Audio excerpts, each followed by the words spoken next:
पाक फौज और FC बलूचिस्तानी नीमगचर रेस्क्यू रिलीफ मिशन बरजमी और corps commander Balochistan lieutenant general Asif Ghafoor DMJ Naseerabad Jhal Magsi और गंदावे दौरा कुतय और मर्दमानी हालपुरसी कुतय हारा निस्कारी मर्दमानी जिन चेदो गंतर कुतग व बाजी अंचे ग्रान व मुश्किली राह क्या उदा कमुक कनग कुमुकी सामानानी सर कनग वत यक मजनी चैलेंजी भले पाक आर्मी और FC वरना उदा हम सर बुतग कुमुकी कारा गुलाइशा इधर गतबियाई चारी ई रिपोर्टा फौज और FC की जानिब से बलूचिस्तान भर में रेस्क्यू और रिलीफ मिशन जारी है।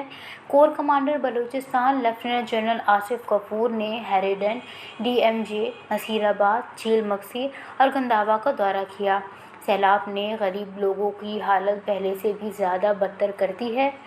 दूर दराज और मुश्किल गुजार रास्ते और नाकाबिल रसाई इलाकों ने इमदादी सरगर्मियों को मज़ीद मुश्किल बना दिया है।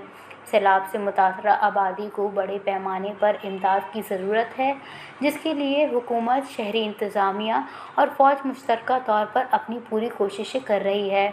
सड़कों के राब्तों की बहाली के लिए कोशिशें मज़ीद तेज़ की जा रही हैं, जबकि कई इलाके अब भी फ़िज़ाई कोशिशों पर मुनहसर हैं। कोर कमांडर ने सैलाब मुतासरीन को यकीन दिलाया कि इनकी बहाली कौमी फ़रीज़ा है और इस सिलसिले में हर मुमकिन इक़दाम उठाया जाएगा।